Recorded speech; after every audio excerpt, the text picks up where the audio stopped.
আসসালামু আলাইকুম এভরিওয়ান, আশা করছি সকলে ভালো আছেন। আমাদের আজকের রেসিপি গোলাপ জামুন মিষ্টি। আশা করছি আপনাদের সকলের কাছে ভালো লাগবে এবং সহজও লাগবে। আর এই গোলাপ জামুন মিষ্টিটা তৈরি করা কিন্তু খুবই সহজ। পারফেক্ট একটা মিষ্টি তৈরি করে দেখাবো। দোকানের থেকেও কিন্তু অনেক বেশি মজার হয়েছিল এই গোলাপ জামুন মিষ্টিটা। আপনারা যে কেউ দেখলেই কিন্তু পেরে যাবেন, একবার দেখলেই পারবেন। আশা করছি আপনাদের সকলের কাছে ভালো লাগবে। ভালো লাগলে অবশ্যই আমাকে একটু সাপোর্ট করে যাবেন। তো কথা না বাড়িয়ে চলুন দেখে আসি কিভাবে আমি পারফেক্ট গোলাপ জামুন মিষ্টি তৈরি করব। দোকানের থেকেও কিন্তু বেশি মজার। তো গোলাপ জামুন মিষ্টি তৈরি করার জন্য আমি একটা পাত্র নিয়ে নিয়েছি। পাত্রের উপর আমি একটা চালনি নিয়ে নিলাম, আর দিয়ে দিচ্ছি এখানে হাফ কাপ গুঁড়া দুধ। তারপরে দিয়ে দিব হলো 4 টেবিল চামচ ময়দা। মেজারমেন্ট যে কাপগুলো আছে সেইগুলো মেপেই কিন্তু আমি এখানে ব্যবহার করছি সবকিছু। আপনারা অবশ্যই মেজারমেন্টগুলো ঠিক রাখবেন। তো তারপর আমি এখানে দিয়ে দিব 4 টেবিল চামচ ময়দা দেওয়ার পর আমি এখানে দিয়ে দিব হাফ চামচ বেকিং পাউডার। হাফ কাপ গুঁড়া দুধের জন্য হাফ চামচ বেকিং পাউডারই কিন্তু যথেষ্ট। এখন এই শুকনো উপকরণগুলো আমি খুব সুন্দর করে ঢেলে নিব। আমাদের শুকনো উপকরণগুলো যখন ডালা হয়ে গেছে তখন আমি এক সাইডে সরিয়ে রেখে আমি এখানে নিয়ে নিব একটা ডিম। আমি একটা ভেঙে নিয়েছি, আর একটু সাদা সাদা দেখা যাচ্ছে উপর থেকে, দেখতে পাচ্ছেন। এখানে হলো যে গুঁড়া দুধ ময়দা আমি যে ঢেলে নিয়েছি সেই পাশ দিয়ে আর কি পড়েছে উড়ে উড়ে। যাই হোক, তারপর আমি একটু ফেটিয়ে নিব। একটু ফেটিয়ে নেওয়ার পর আমি এখানে দিয়ে দিব 1 চামচ চিনি। তারপরে দিয়ে দিব 1 চামচ পানি।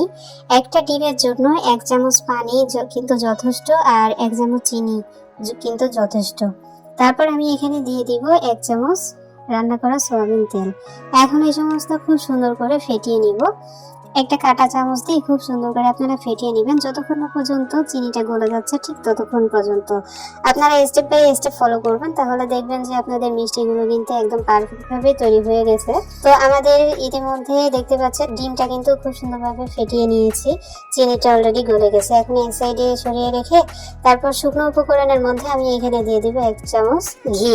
আপনারা অবশ্যই ঘিটা দেওয়ার চেষ্টা করবেন। তেলটা দিলেও কিন্তু হবে, তবে মিষ্টি থেকে খুব সুন্দর একটা ঘ্রাণ বের হবে না, তো অবশ্যই ঘিটা ব্যবহার করার চেষ্টা করবেন। এখন শুকনো উপকরণের মধ্যে ঘিটা দিয়ে খুব সুন্দর করে নেড়েচেড়ে মিশিয়ে নিতে হবে। অবশ্যই একটু ঘষে ঘষে মেশাবেন। ঘষে ঘষে মেশানোর পর দেখবেন যে একটু মুঠ হচ্ছে কিন্তু ভেঙেও যাচ্ছে।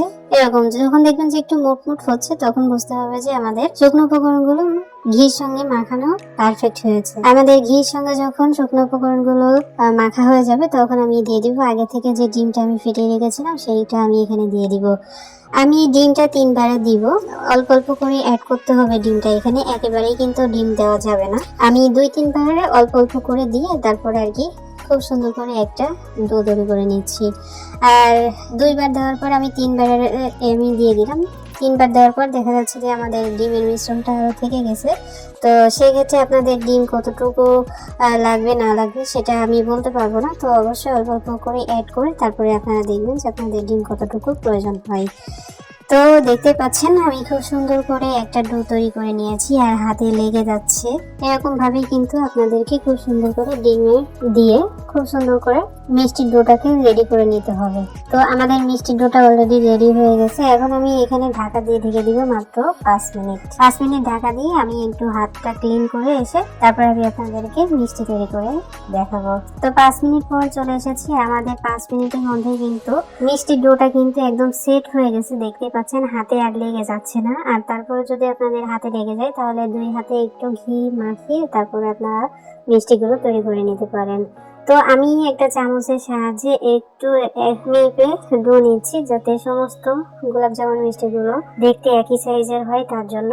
তো মিষ্টির একটু ডো নিয়ে আমি 2 হাতের তালু দিয়ে তারপর গোল গোল করে শেপ করে নিচ্ছি। আশা করি আপনারা বুঝতেই পারছেন আমি কি করছি। আর গোল শেপ তো সবাই দিতে পারেন, আশা করি বুঝে গেছেন। তো একে একে আমি এই সমস্ত গোলাপ জামুন মিষ্টিগুলো তৈরি করে নিয়েছি। দেখতে পাচ্ছেন মাশাআল্লাহ অনেক সুন্দর হয়েছে। আমাদের গোলাপ জামুন মিষ্টিগুলো যখন তৈরি করা হয়ে গেছে তখন চলে এসেছি চুলায় একটা পাত্র বসিয়ে দিয়ে তার মধ্যে দিয়ে দিব হাফ কাপ চিনি। হাফ কাপ চিনি দেওয়ার পর এখানে দিয়ে দিব 1 কাপ পানি। 1 কাপ পানি দেওয়ার পর আমি এখানে দিয়ে দিব 3টি এলাচ। আমি একটু ছাড়িয়ে তারপরে দিয়েছি যাতে ফ্লেভারটা বের হয় তার জন্য। তারপর আমি জালটা ধরিয়ে দিয়ে নেড়ে চেড়ে নিব। নেড়ে চেড়ে নিতে নিতে মনে হচ্ছিল যে পানিটা মনে হয় কম হয়ে গেছে, এই জন্য আমি আরো 1/2 কাপ পানি এখানে অ্যাড করে দিলাম। আরো 1/2 কাপ পানি অ্যাড করে দিয়ে জাস্ট একটা বলক তুলে নিতে হবে, খুব বেশি জাল করা যাবে না। একটা বলক যখন চলে এসেছে তখন আমি নামিয়ে নিলাম। এখন চুলায় একটা কড়াই বসিয়ে দিয়ে তার মধ্যে দিয়ে দিতে হবে হলো পরিমাণ মতো রান্নার সয়াবিন তেল। তেলটা এমন ভাবে দিতে হবে যাতে সমস্ত মিষ্টিগুলো তেলের নিচে থাকে, এইভাবে কিন্তু তেলটা দিতে হবে। আর তেলটা দেওয়ার সঙ্গে সঙ্গে কিন্তু আমাদের মিষ্টিগুলো ছেড়ে দিতে হবে, তেলটা কিন্তু গরম করা যাবে না। তো আপনারা দেখতেই পাচ্ছেন যে আমি তেলটা কিন্তু গরম করিনি। তেলটা দেওয়ার পরই কিন্তু আমি মিষ্টির গুলো দিয়ে দিছি। আর মিষ্টির বলগুলো তেলের মধ্যে দেওয়ার আগে আবারও খুব সুন্দর করে 2 হাতে তালু দিয়ে একটু গোল শেপ করে তারপরে আপনাদেরকে তেলের মধ্যে দিয়ে দিতে হবে, তা না হলে কিন্তু মিষ্টিগুলো একটু আঁকাবাঁকা হতে পারে। সেক্ষেত্রে তেলের মধ্যে দেওয়ার আগে অবশ্যই আপনারা আবারও একটু গোল শেপ করে নেবেন 2 হাত দিয়ে, ঠিক আছে? তো দেখতে পাচ্ছেন আমি মিষ্টির বলগুলো দিয়ে দিয়েছি। আর আপনাদের মিষ্টির ডোটা যদি খুব সুন্দরভাবে মাখা হয় তাহলে কিন্তু মিষ্টিগুলো দেখবেন যে তেলের মধ্যে একা একাই কিন্তু ভেসে উঠছে নিচে থেকে, কিন্তু এপিট ওপিট উল্টে পাল্টিয়ে মিষ্টিগুলো ভাজা শুরু হচ্ছে। আশা করি দেখেই বুঝতে পারছেন। আর চুলার আঁচটা কিন্তু একদম লোতে করে রাখতে হবে। লোতে করে রাখতে হবে, মিডিয়ামও করা যাবে না, একদম হাই ফ্লেমও করা যাবে না। লোতে রেখে তারপর আপনাদের মিষ্টিগুলোকে ভেজে নিতে হবে। তাতে আপনাদের একটু সময় নিয়ে কাজটা করতে হবে। আমি প্রায় 10 থেকে 15 মিনিট পর্যন্ত আমি মিষ্টিগুলোকে কিন্তু ভেজে নিয়েছি। আর দেখতে পাচ্ছেন কেমন কালার হবে, এরকম কালার করেই কিন্তু নামিয়ে নিতে হবে। আর অবশ্যই লো আঁচে রেখে তারপরে মিষ্টিগুলো ভেজে নিতে হবে, তা না হলে কিন্তু উপর থেকে হবে কিন্তু ভিতরে কিন্তু কাঁচা থেকে যাবে। সেই ক্ষেত্রে আপনাদের অবশ্যই সাবধানের সঙ্গে তারপরে আপনাদের এই কাজটা কিন্তু করে নিতে হবে। তো ইতিমধ্যে দেখতে পাচ্ছেন আমাদের গোলাপ জামুন মিষ্টিটি খুব সুন্দর একটা কালার চলে এসেছে। ইতিমধ্যে আমাদের মিষ্টিগুলো হয়ে গেছে, এখন আমি নামিয়ে নিচ্ছি। এই পর্যায়ে সমস্ত মিষ্টিগুলো যখন আমার নামানো হয়ে যাবে তখন আমি মিষ্টির জন্য যে শিরাটা তৈরি করেছিলাম সেটাই আমি আরেকটু গরম করে নিচ্ছি। মিষ্টি শিরা কিন্তু গরম আছে, তারপর আমি আরেকটু গরম করে নিচ্ছি। একটা বলক মতো যখন চলে আসবে তখন এখানে দিয়ে দিব আগে থেকে ভেজে রাখা সেই মিষ্টির বলগুলো। আমি এখানে দিয়ে দিব মিষ্টির বলগুলো, এখানে দিয়ে আমি নেড়ে চেড়ে তারপরে ঢাকা দিব। ঢাকা দেওয়ার পর 10 মিনিট আমি চিনি শিরার মধ্যে দিয়ে রান্না করে নিব মিষ্টিগুলো। তো আমি ঢাকা খুলে 2 মিনিট পরে ঢাকা খুলে আবার একটু নেড়ে চেড়ে দিয়ে তারপরে আবারও ঢাকা দিয়ে দিচ্ছিলাম।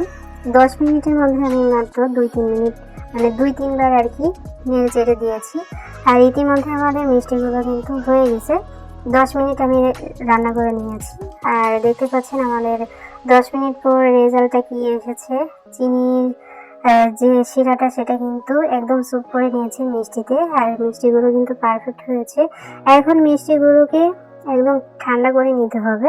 আমি সারা রাত রেখেছিলাম। আপনাদের যদি মনে হয় যে আপনারা 2 ঘন্টা 3 ঘন্টা অর্থাৎ একদম ঠান্ডা হয়ে গেলেই কিন্তু খেতে পারবেন, সারা রাতের রাখার কোনো প্রয়োজন নেই।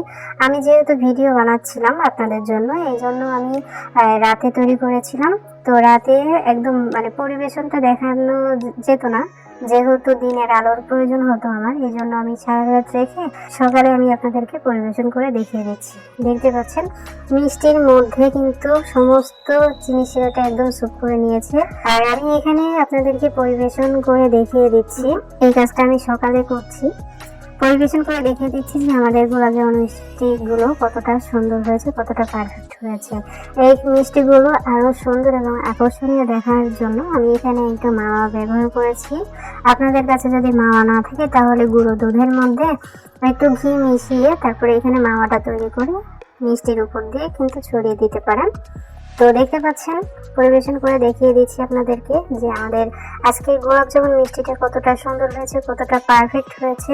বাড়িতে অবশ্যই ট্রাই করবেন আর আমাকে অবশ্যই কমেন্টস করে জানাবেন। আর আমি আপনাদেরকে মিষ্টি দেখিয়ে দিচ্ছি যে মিষ্টির ভিতরে কতটা সফট হয়েছে আর কতটা রস ঢুকেছে মিষ্টির ভিতরে। আমি আপনাদেরকে বোঝার সুবিধার্থে একটা মিষ্টি কেটেও শেয়ার করে দেখাচ্ছি যে আমাদের আজকের গোলাপ জামুন মিষ্টিটা কতটা পারফেক্ট হয়েছে। 1/2 কাপ গুঁড়া দুধে আমার প্রায় আধা কেজি মতো মিষ্টি হয়েছে। আপনারা চাইলে 1 কাপ দিয়েও কিন্তু করে নিতে পারেন। তো আমার হাফ কাপ গুঁড়া দুধে 13টা মিষ্টি হয়েছে। যদি আপনারা 1 কাপ গুঁড়া দুধ দিয়ে মিষ্টি তৈরি করতে চান তাহলে কিন্তু 26টা অলরেডি ক্রাশ হয়ে যাবে মিষ্টি গুলো। আশা করি বুঝতেই পারছেন। ফাইনালি আমাদের আজকের রেসিপি এতটুকুই। দোকানে থেকে অনেক বেশি মজার হয়েছিল। অবশ্যই বাড়িতে ট্রাই করে জানাবেন। আমাদের পরবর্তী ভিডিও দেখার আমন্ত্রণ জানিয়ে আজ এখানে বিদায় নিচ্ছি। আল্লাহ হাফিজ।